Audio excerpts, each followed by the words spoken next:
جعفر صادق علیہ السلام فرمان ہے جو امام حجت کے لیے بحر الانوار کی 12ویں جلد ہے، جس میں 23واں چیپٹر میں یہ کہا گیا ہے. امام فرماتے ہیں، امام جعفر صادق علیہ السلام فرماتے ہیں کہ امام وقت، امام حاضر، امام وقت، امام زمانہ، امام وقت تم میں یوسف کی طرح گم شدہ ہے. لہذا لوگوں نے پوچھا یہ کیا کہہ رہے ہیں؟ تو کہا کہ جس طریقے سے جب یوسف اپنے بھائیوں کو ملا تھا، حالانکہ پہلے موجود تھا، لیکن جب اس نے اپنے آپ کو ظاہر کیا اللہ کے حکم سے تو پھر اچانک پہچانے کہ ارے تم ہی یوسف ہو، ہم تو تم سے ملتے رہے تھے. لہذا جس کی جو چیز گم ہوتی ہے وہ پریشان ہونا چاہیے. اگر یہ چیز گم ہو جائے تو اس کو کوئی غرض نہیں ہے کہ وہ مجھے آواز دے، نہیں، میں ڈھونڈوں گا کیونکہ میری چیز گم ہے. لہذا امام جو ہے ہمارے میں پردہ کر چکے ہیں اور ہم انہیں نہیں ڈھونڈ پا رہے، تو لہٰذا اپنے علم کی وساطت کے ذریعے، اپنے علم کے بڑھاوے کے ذریعے سے ان کو تلاش کرنا چاہیے. تو لہٰذا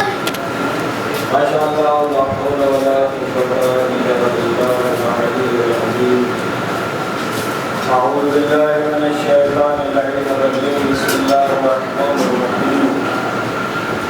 الحمد للہ رب العالمین، الصلاۃ والسلام علی رسولہ الکریم سیدنا و نبینا و طبیب نفوسنا و حبیب قلوبنا و شفیع ذنوبنا ابی القاسم محمد.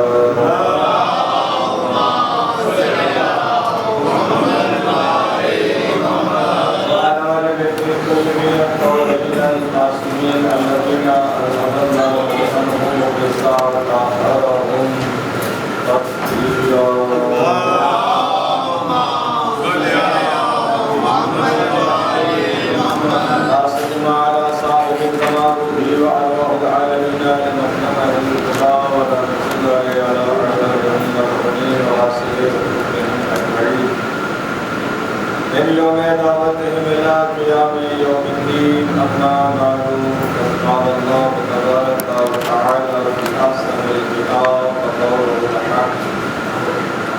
بسم اللہ الرحمن الرحیم. صدق اللہ ومن احسن من اللہ صدقا ونحن له عابدون. صدق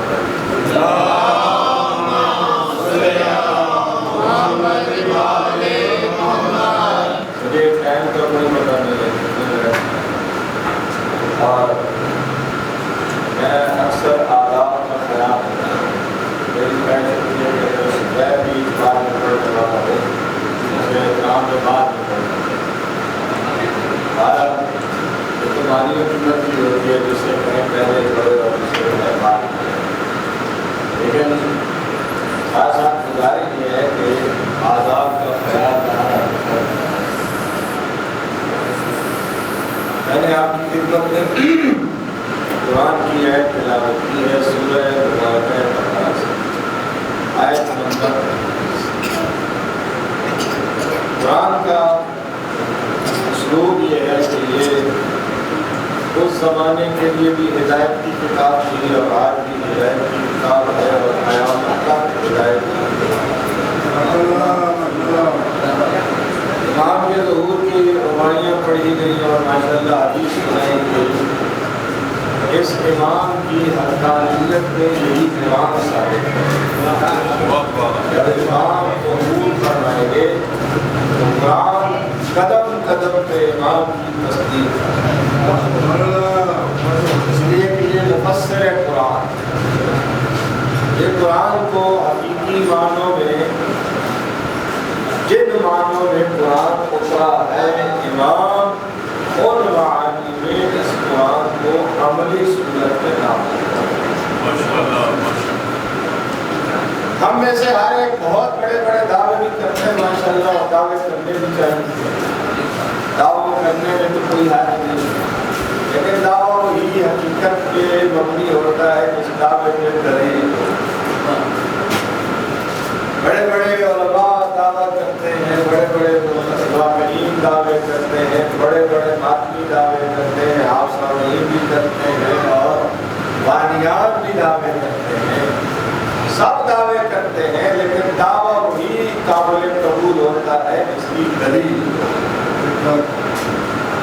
اگر کوئی صاحب علم دعویٰ کرتا ہے کہ میں بڑا عالم ہوں، اس کے پاس علم ہونا چاہیے، اور جسے اپنے گھر کا بھی پتہ نہ ہو وہ بھی دعویٰ کرے کہ میں بڑا عالم نہیں، اس کے علم کی کوئی اہمیت نہیں ہے۔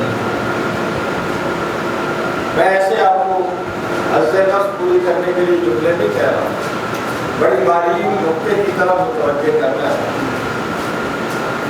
اس وقت علم اتنی ترقی پہ پہنچ گیا ہے کہ جینیس سے جینیس اسٹوڈنٹ اپنی ساری توانائیاں لگا دے کہ دنیا میں موجود تمام علوم کو وہ سیکھے گا، تو کم از کم اپنی اس زندگی میں نہیں سیکھے۔ آپ میں سے بڑے بڑے لکھے تشریف فرما ہو، بہت سارے علوم ہیں جن کا نام ہی نہیں جاتا، ایسے ہے بالکل۔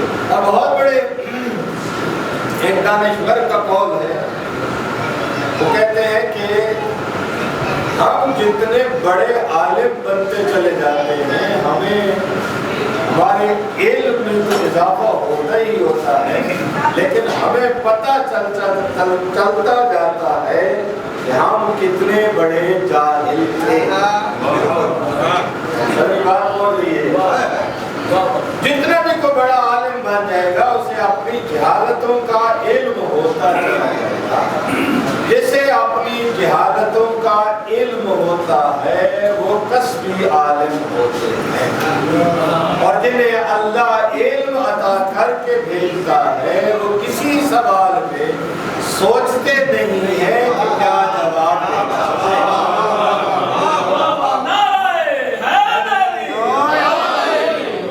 اور وہ 14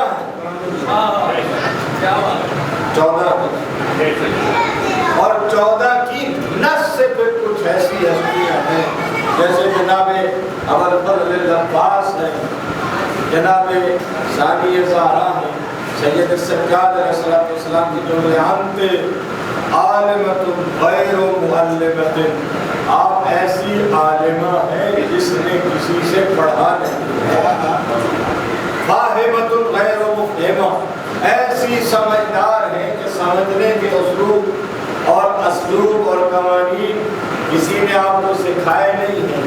اور حضرت ابوالفضل العباس کی شان میں ایک جملہ کہتے میں بات کو آگے بڑھاؤں گا، روکنی نہیں ہے بات کو، نتیجہ آخر میں آپ کی خدمت میں عرض کروں گا کہ کائنات میں اللہ کے رسول نے فرمایا ہے، اے علی آپ کا چہرہ مبارک اتنا عظیم ہے کہ آدم سے لے کے خاتم تک تمام انبیاء کی جو خوبیاں دیکھنا چاہے یا علی آپ کے چہرے میں دیکھ سکتا ہے۔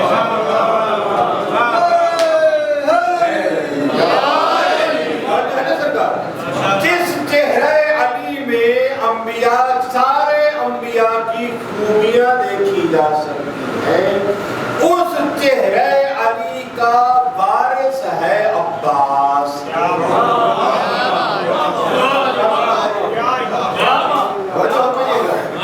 تمام گویا کہ تمام انبیاء کی خوبیاں اس شخصیت میں بھی جمع ہیں۔ ہمارے ہاں تو بس نام بھی اب احترام سے لینا چھوڑ دیا ہے، سچی باتیں کرنی چاہیے، کوئی ناراض ہوتا ہے تو ہوتا ہے۔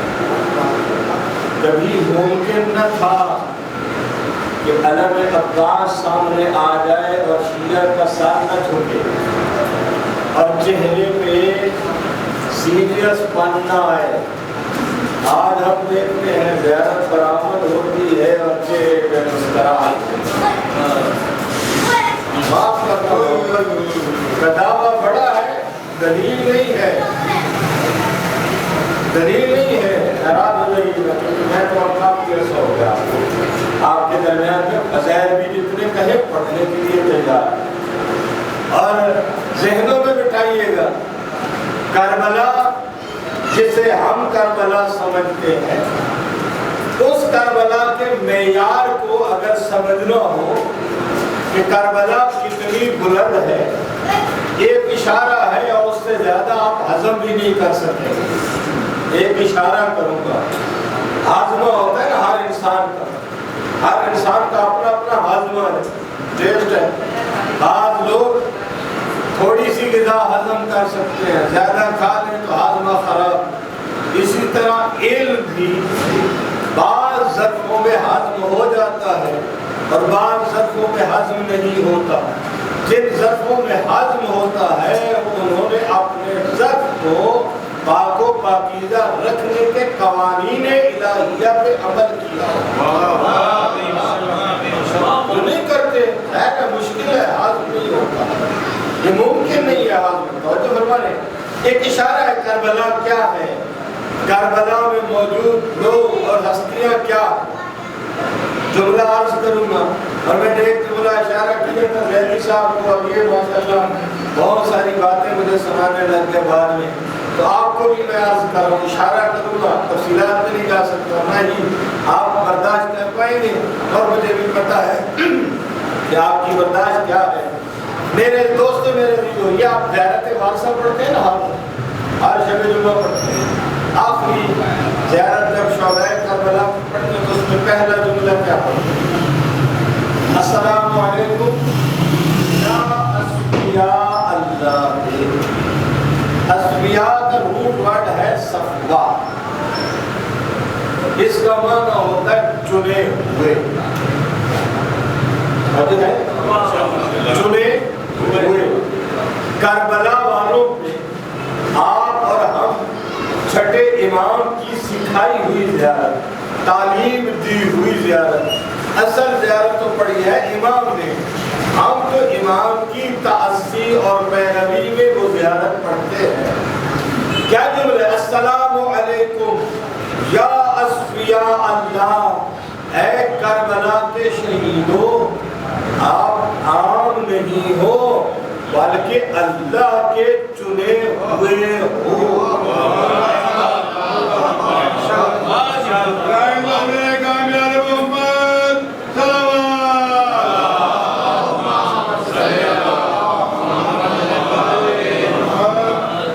بھائی آدم صفی اللہ آدم اللہ کا چنا ہوا. نوح نبی اللہ اللہ کا چنا ہوا. توجہ ہے شیش اللہ کا چنا ہوا. شعیب اللہ کا چنا ہوا. ابراہیم اللہ کا چنا ہوا. اسماعیل اللہ کا چنا ہوا. یعقوب اللہ کا چنا ہوا. یوسف اللہ کا چنا ہوا.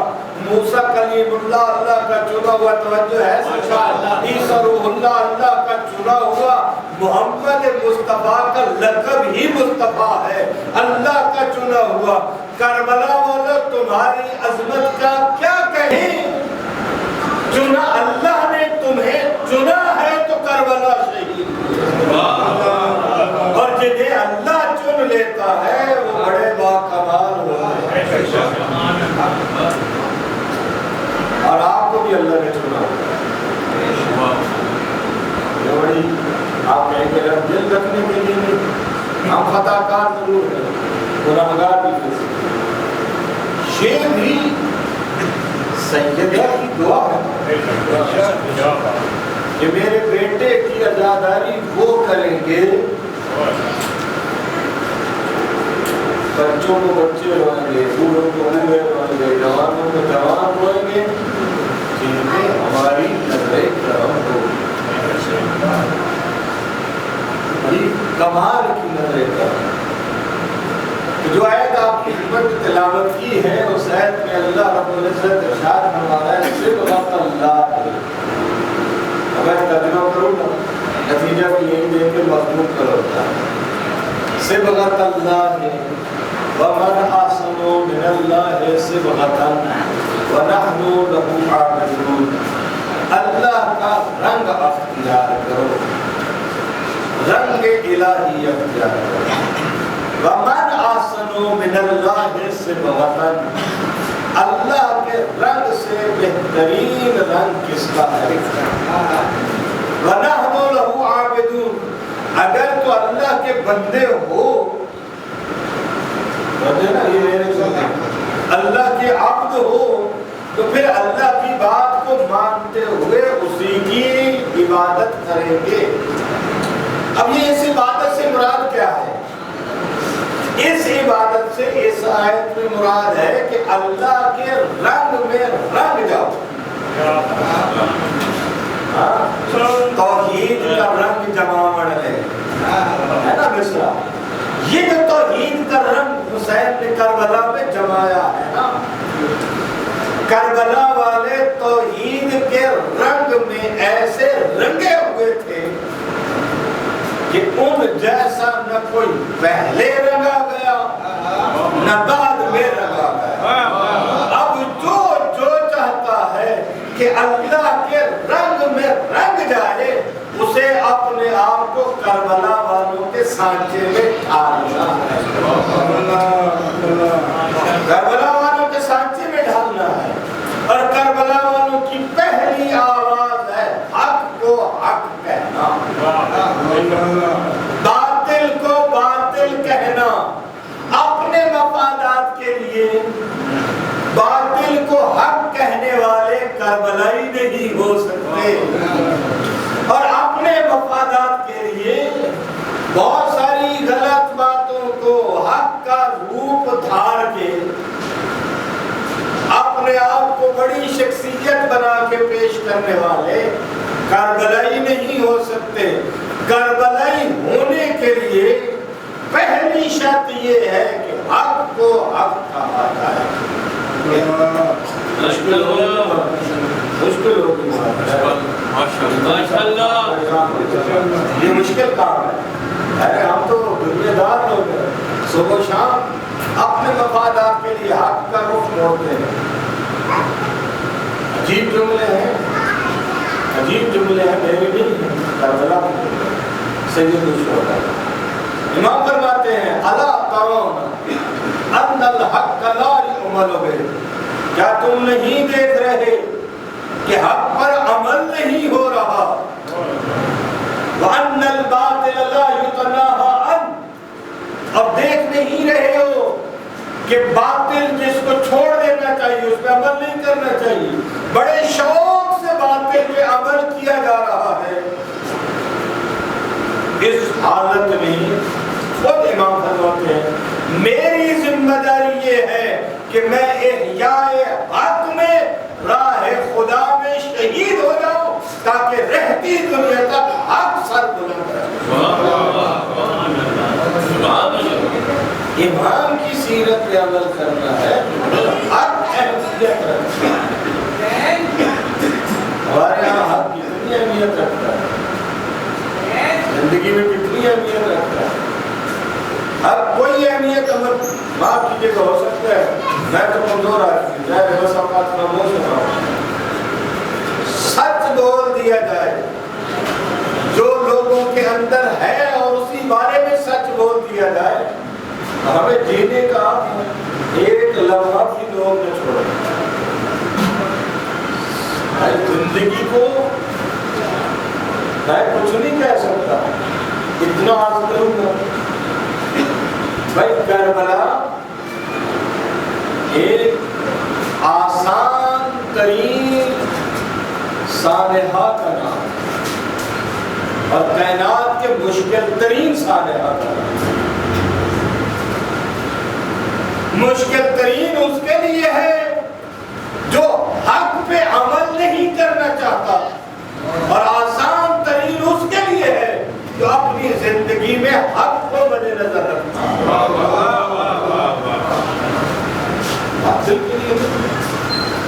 عجیب ہے جملہ, یہ جملے ایسے آسان نہیں ہیں. بعض لوگ اعمال کرتے ہیں, نماز پڑھتے ہیں, روزہ رکھتے ہیں, حج کرتے ہیں, زکاتیں دیتے ہیں, غربا کی چھپ کے بھی مدد کرتے ہیں, لیکن اگر ان کی زندگی میں حق داخل نہیں ہے تو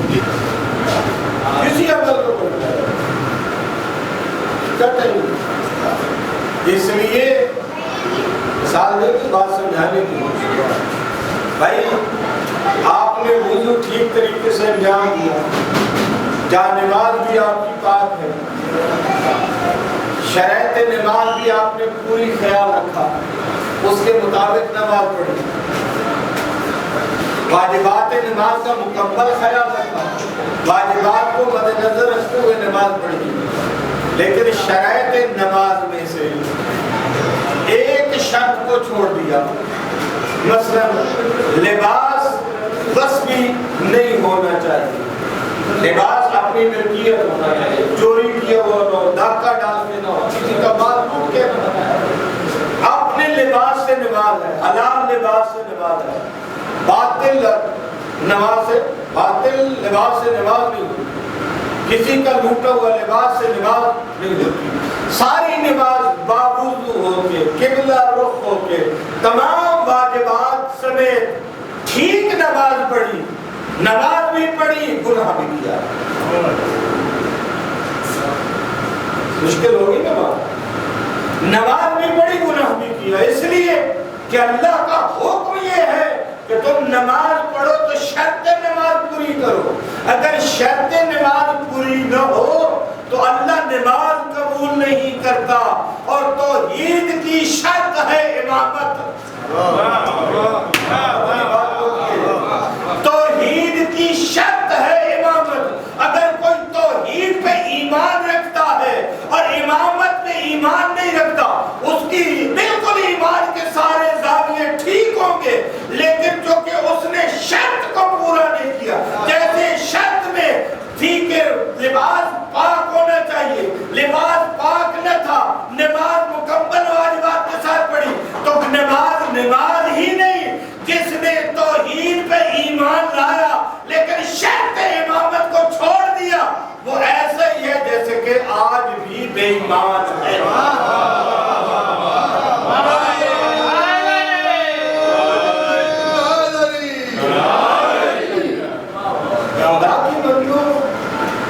اتنا عظیم احسان اللہ نے آپ پہ کیا ہے کہ آپ شرائط توحید کو پورا کر رہے ہیں۔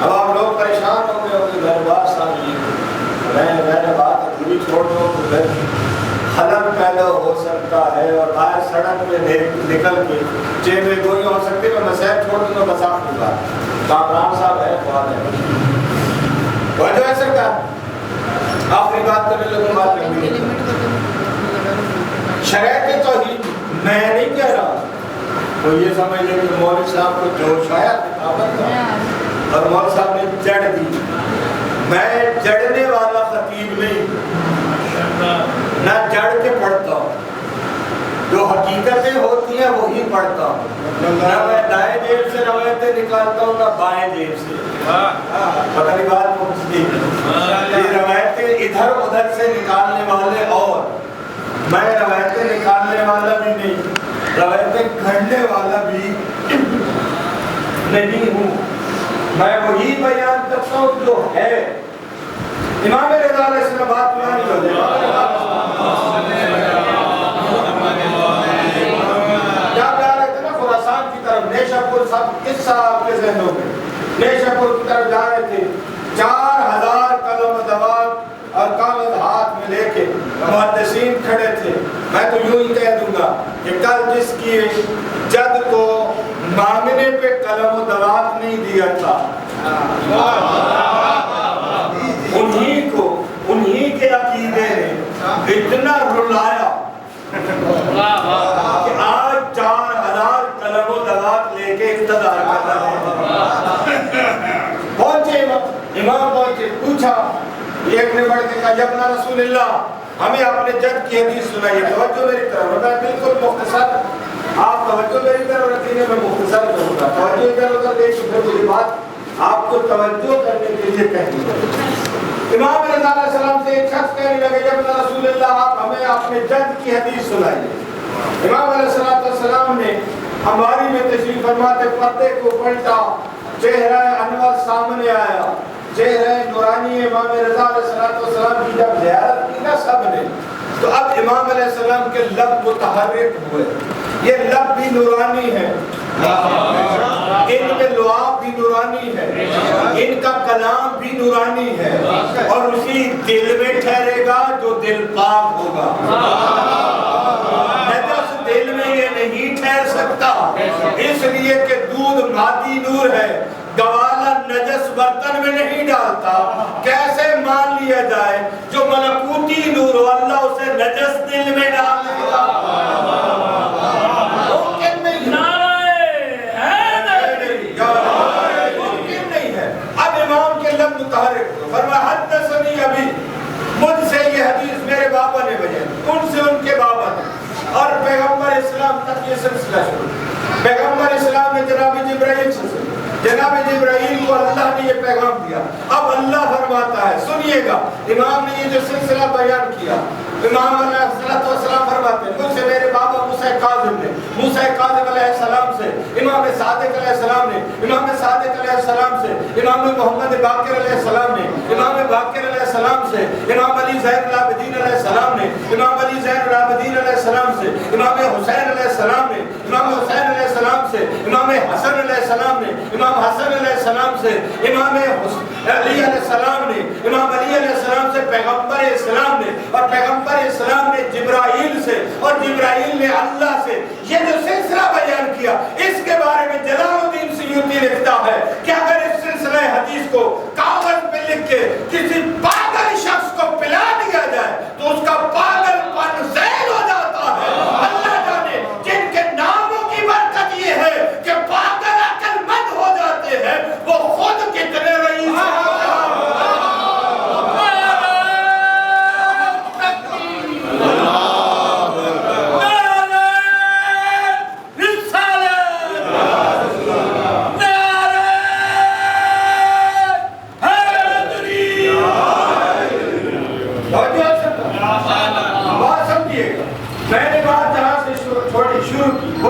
ذہنوں میں رکھیے گا۔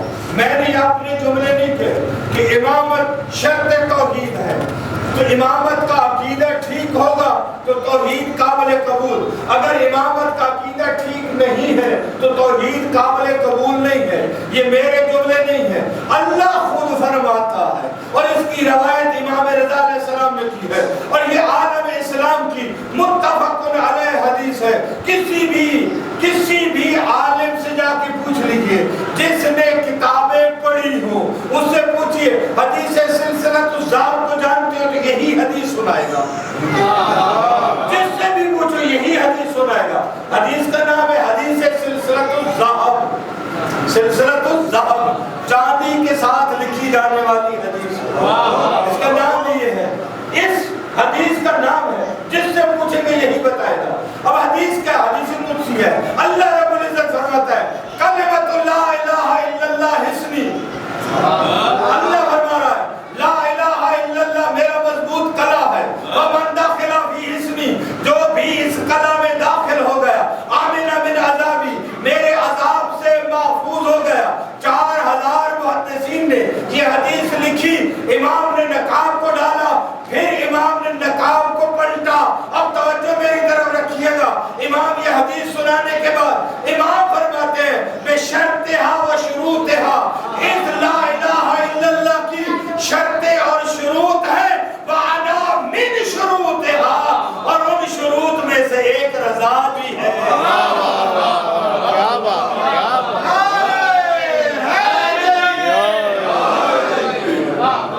یاد رکھ لیجئے امامت کا عقیدہ ٹھیک کر لیجئے، اگر امامت کا عقیدہ ٹھیک ہو جائے تو توحید بھی قابل قبول ہے، رسالت بھی قابل قبول ہے، اور اگر امامت کا عقیدہ ٹھیک نہیں ہے، اگر یہ سارے عقیدے جہاں سے ٹھیک ہونے ہیں وہ کسی شاعر کے کلام سے نہیں ہونے، کسی باعث کی گفتگو سے نہیں ہونے، کسی منبر کی